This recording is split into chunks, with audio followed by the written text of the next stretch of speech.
Olá, meu amigo, olá, minha amiga, seja muito bem-vindo, seja muito bem-vinda à nossa série de leitura da Constituição Federal aqui no Mapeando Resumos. E aí, aqui é o Rei Li e hoje a gente continua a nossa leitura a partir do artigo 114 da Constituição. Vamos tratar da competência da Justiça do Trabalho. Vamos lá?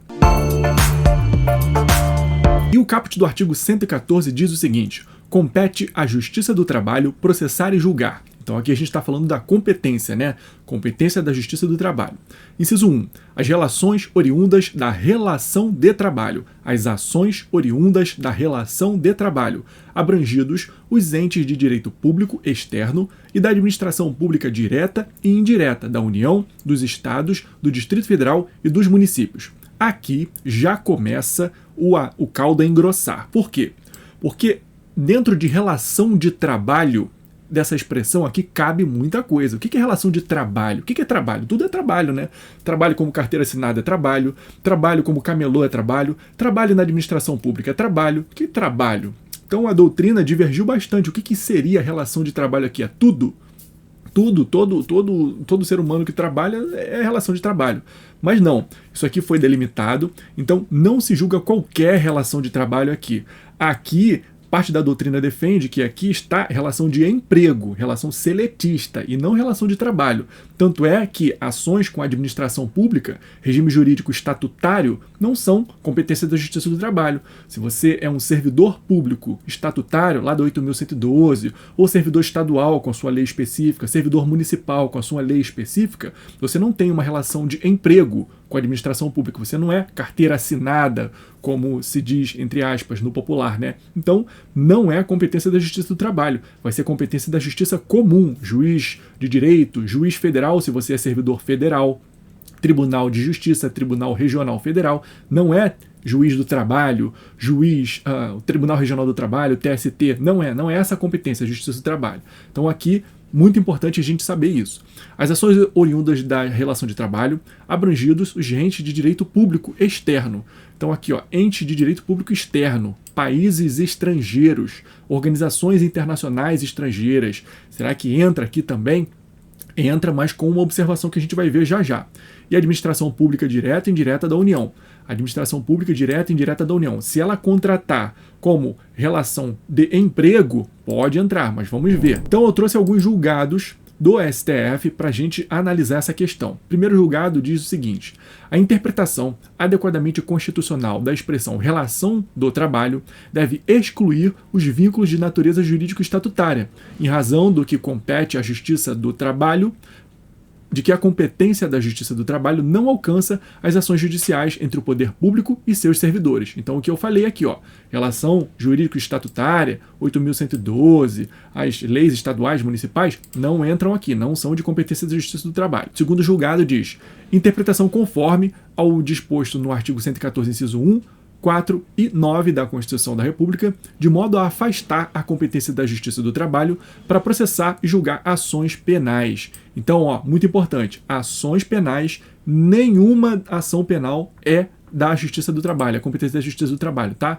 Ações penais sempre vão ser ou de competência da Justiça comum, estadual, ou competência da Justiça Federal. Justiça Eleitoral também vai julgar alguns crimes eleitorais, mas nunca vai ser competência da Justiça do Trabalho, tá bom? Então, afastada a competência para ações penais. E terceiro julgado, o organismo internacional que tenha garantida a imunidade de jurisdição em tratado firmado pelo Brasil e internalizado na ordem jurídica brasileira não pode ser demandado em juízo, salvo em caso de renúncia expressa a essa imunidade. Então, o importante aqui, ó, a gente tem vários organismos internacionais, ONU, por exemplo, que tem imunidade de jurisdição por tratado firmado com o Brasil. Aqui, ela não pode ser demandada pelo Brasil, não pode entrar com uma ação contra esses organismos internacionais, salvo em caso de renúncia expressa a essa imunidade. Então, pergunta-se organismo internacional. Organismo internacional, tem alguém tentando entrar com uma ação contra você aqui. Você renuncia à sua imunidade?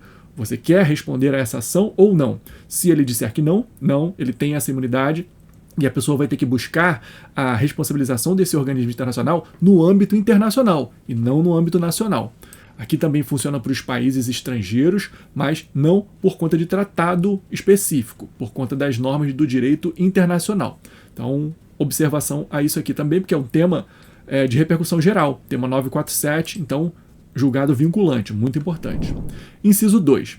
As ações que envolvam o exercício do direito de greve. Então, envolveu greve, é competência da Justiça do Trabalho. Mas qualquer greve, qualquer coisa relativa à greve, vamos ver. Eu separei alguns julgados aqui também para delimitar isso aqui. Primeiro julgado. A Justiça do Trabalho é competente para processar e julgar a ação possessória ajuizada em decorrência do exercício do direito de greve pelos trabalhadores da iniciativa privada.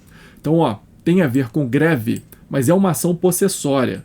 Ou seja, os grevistas estão tomando conta daquele local, daquela fábrica, daquela residência, daquele imóvel que era onde eles trabalhavam. Então eles tomaram conta daquilo ali, eles não querem deixar ninguém entrar, eles não querem deixar o proprietário daquele imóvel entrar para tomar conta, para verificar o que está acontecendo lá. Então ele entra com uma ação possessória para tirar aquelas pessoas de lá, para que aquelas pessoas parem de evitar que ou outras pessoas entrem ou saiam. Então, uma ação possessória, interdito possessório.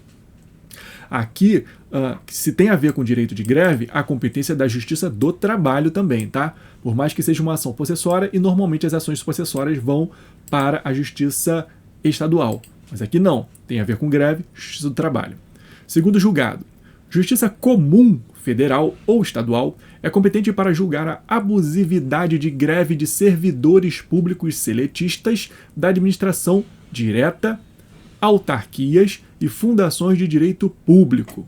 Então, se a gente estiver falando de administração direta, órgãos públicos, por exemplo, Polícia Rodoviária Federal, polícia não é um bom exemplo porque polícia não pode fazer greve. Então, tira a polícia daqui. Polícias, militares não podem fazer greve. O STF já julgou isso. Então, se a gente estiver falando de Receita Federal, uma greve da Receita Federal, uma greve do INSS, uma greve do Ministério da Saúde, administração direta, ou autarquias, autarquia INSS, Fundação de Direito Público, FUNAI, Fundação Nacional do Índio. Então, se a gente estiver falando desses entes públicos aqui, greve, abusividade de greve de servidores públicos seletistas, CLT, carteira assinada, dessas entidades aqui, a competência é da Justiça Comum, tá? Importante aqui, Justiça Comum. Vai ser federal ou estadual, de acordo com esse órgão. Se for um órgão federal, Justiça Comum Federal. Se for um órgão estadual ou municipal, Justiça Comum Estadual. Beleza? Então, muita atenção que isso aqui cai em prova e confunde bastante gente. Porque está falando de greve, né? Falando de greve normalmente é a Justiça do Trabalho, mas aqui não. Se estiver falando de servidor público, seletista, de administração, direta autarquia ou fundação, não entra. Aqui, empresa pública e sociedade de economia mista, não entra. Então, greve de administração direta, autarquia e fundação de direito público, também não entra fundação de direito privado. Então, muito detalhe, muita coisa que a gente precisa entender aqui, beleza? Inciso 3.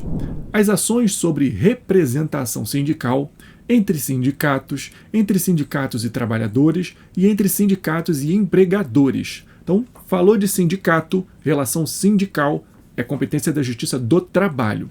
Trouxe alguns julgados aqui também. Um julgado, na verdade, O que o STF falou?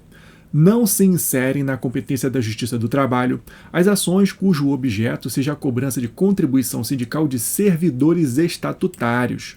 Compete à Justiça Comum processar e julgar demandas em que se discute o recolhimento e o repasse de contribuição sindical de servidores públicos regidos pelo regime estatutário. Então, mais uma vez, como eu já falei, falou de servidor estatutário, falou de servidor de Lei 8.112, Lei Estadual, Lei Municipal, que trata de regime estatutário, não é competência da Justiça do Trabalho, mesmo que seja contribuição sindical desses servidores. Contribuição sindical, a gente está falando de sindicato, né? Seria competência da Justiça do Trabalho, mas aqui não. Beleza? Inciso 4. Os mandados de segurança, habeas corpus e habeas data, quando o ato questionado envolver matéria sujeita à sua jurisdição. Então, mandado de segurança, habeas corpus e habeas data, com relação de trabalho. Inciso 5. Os conflitos de competência entre órgãos com jurisdição trabalhista, ressalvado o disposto no artigo 102.1a. 102.1a a gente está falando de competência do STF, né? 102.1O. Então, se não é a competência do STF, vai ser a competência da Justiça do Trabalho se for conflito de competência entre órgãos da jurisdição trabalhista. Por exemplo, 2 juízes do trabalho têm um conflito de competência entre eles, ou 2 TRTs, conflito de competência entre eles, vai ser julgado pela Justiça do Trabalho. Inciso 6. As ações de indenização por dano moral ou patrimonial decorrente da relação de trabalho. Indenização por dano moral ou patrimonial. E o julgado que eu trouxe para vocês, na verdade, é a súmula vinculante 22. A Justiça do Trabalho é competente para julgar, processar e julgar as ações de indenização por danos morais e patrimoniais decorrentes de acidentes de trabalho, propostas por empregado contra empregador, inclusive aquelas que ainda não possuíam sentença de mérito em primeiro grau quando da promulgação da Emenda Constitucional 45 de 2004. Então, falou de acidente de trabalho, proposta por empregado contra o empregador, não é contra o INSS, contra o empregador, de quem é a competência? Justiça do Trabalho, tá? Contra o empregador. Acidente de trabalho contra o empregador. Dano moral ou dano patrimonial. Inciso 7. As ações relativas às penalidades administrativas impostas aos empregadores pelos órgãos de fiscalização das relações de trabalho. Então, Ministério do Trabalho, fiscal do trabalho, chegou lá na empresa, constatou alguma irregularidade, aplicou uma penalidade administrativa, uma multa, por exemplo, àquela empresa. A quem vai competir, de quem vai ser a competência para uma ação contra essa penalidade administrativa? A empresa quer entrar com uma ação contra essa multa que ela recebeu do fiscal do trabalho. Ela acha que não é legítima aquela multa. E aí, onde ela entra com essa ação? Na Justiça do Trabalho. Inciso 8. A execução de ofício das contribuições sociais previstas no artigo 195, inciso 1A e 2E e seus acréscimos legais, decorrente das sentenças que proferia. Então isso aqui é uma competência muito importante. Por quê? Porque as contribuições sociais podem ser aplicadas diretamente pela Justiça do Trabalho. Isso é algo discutido bastante na doutrina. Por quê? Porque uma contribuição social é um tributo, né? E quem é competente para lançar tributo? A autoridade administrativa, é o fiscal tributário, o auditor fiscal, o fiscal da fazenda. Então, aqui se discute bastante dizendo, é o juiz que vai aplicar essa contribuição social, esse tributo? O juiz vai lançar tributo? O juiz não lança tributo. Quem tem competência, quem tem atribuição para lançar tributo é a autoridade administrativa, é assim que diz o CTN. Mas o STF já fixou o entendimento de que sim, o juiz do trabalho pode aplicar essa contribuição social. Não precisa do lançamento da autoridade administrativa, não. Ele vai verificar que há dívida de contribuição social e ele vai executar de ofício, execução de ofício das contribuições sociais. Não precisa mandar para a administração verificar, não. Está devendo contribuição social, executado de ofício pela Justiça do Trabalho. Artigo 195, lá tem as contribuições sociais e seus acréscimos legais, decorrentes das sentenças que proferir. E tem um julgado importante aqui, que eu também adicionei. Na verdade, é a súmula vinculante 53. A competência da Justiça do Trabalho, prevista no artigo 114, inciso 8 da Constituição, alcança a execução de ofício das contribuições previdenciárias, relativas ao objeto da condenação constante das sentenças que proferir e acordos por ela homologados. Aqui também se adicionaram os acordos, tá? Muito importante. Então, lá no inciso 8, a gente leu, né, decorrente das sentenças que proferir, mas a súmula vinculante 53 adicionou também os acordos que ela homologar. Então, muita atenção nisso aqui. A Justiça do Trabalho vai executar, sim, de ofício, as contribuições sociais, as contribuições previdenciárias, não só das sentenças, mas também dos acordos que ela homologar. Beleza? Inciso 9, outras controvérsias decorrentes das relações de trabalho, na forma da lei. Então, a lei vai adicionar aqui algumas outras controvérsias que não foram previstas pela Constituição, mas que têm relação de trabalho. Tem que ser lei, tá? Lei, não pode ser regimento interno de tribunal, não. Parágrafo 1º. Frustrada a negociação coletiva, as partes poderão eleger árbitros, então previsão de arbitragem para decisão da questão trabalhista. Parágrafo 2º. Recusando-se qualquer das partes à negociação coletiva ou à arbitragem, é facultado às mesmas, de comum acordo, ajuizar dissídio coletivo de natureza econômica. Dissídio coletivo de natureza econômica, podendo a Justiça do Trabalho decidir o conflito, respeitadas as disposições mínimas legais de proteção ao trabalho, bem como as convencionadas anteriormente. Então aqui, muito importante, se as partes não conseguirem se resolver por negociação coletiva, se uma arbitragem não conseguir resolver aquela disputa, o que eles podem fazer? Um dissídio coletivo de natureza econômica, é levar para o judiciário decidir aquele dissídio ali, o que eles estão divergindo de alguma forma. Pode ser sindicato de trabalhadores contra o sindicato dos empregadores, ou sindicato de trabalhadores contra a empresa. Aí tem um dissídio. E aí esse dissídio coletivo de natureza econômica pode ser definido pela Justiça do Trabalho, sim. Parágrafo 3º.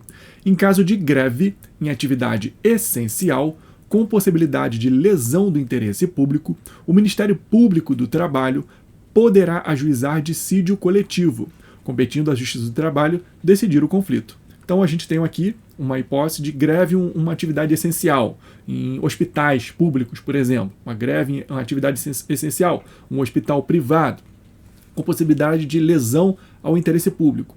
O Ministério Público do Trabalho poderá ajuizar dissídio coletivo. Se eles não estão conseguindo resolver entre eles, o próprio Ministério do Trabalho pode levar esse dissídio coletivo para a Justiça do Trabalho definir, porque é uma atividade essencial. Se não for uma atividade essencial, não.